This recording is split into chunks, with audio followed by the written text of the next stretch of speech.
Avant-hier le juge, hier le gendarme, aujourd'hui le journaliste, les journalistes, mes confrères qui ont couvert le drame de la Vologne, ont témoigné au procès Villemain, témoignage nécessaire dans la mesure où les médias ont contribué à l'agitation, dans la mesure où nous avons, nous aussi, notre part de responsabilité. Dominique Verdeillan, Éric Delagneau. Dès le 17 octobre 1984, sur les bords de la Vologne, il y avait plus de journalistes que d'enquêteurs. Isabelle Bechler pour Antenne 2 et Laurence Lacour pour Europe 1 étaient sur place. Cette dernière depuis a quitté la presse.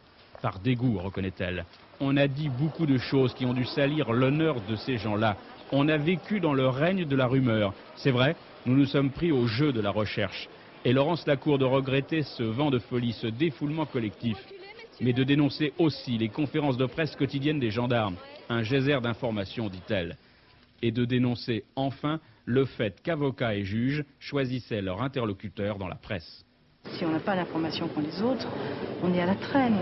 Et comme on ne pouvait pas vérifier, parce que soit les autorités judiciaires étaient complètement à l'abandon, soit les autorités policières bouclaient tout uniquement pour alimenter ces sources-là, on est obligé de reprendre. On pouvait nous faire dire n'importe quoi, et on nous a fait dire n'importe quoi. L'arrestation de Bernard Laroche à son usine, on nous l'a apporté sur un plateau, reconnaît Isabelle Bechler. Une ambiance de lynchage peu propice à la présomption d'innocence. Et les deux journalistes de confesser, l'hypothèse Christine Villemain était certes la plus folle, mais aussi la plus médiatique et la plus vendeuse. Excès de mots, excès d'images, confessent aujourd'hui les journalistes qui regrettent cette instruction parallèle, d'être devenus des magistrats par procuration. Incompatibilité entre la logique du fait divers et la logique de justice. Mais tous les journalistes qui se succèdent à la barre depuis plusieurs jours rappellent que la presse, toutes tendances confondues, a prévenu gendarmes, policiers, juges d'instruction des menaces qui pesaient à l'encontre de Bernard Laroche.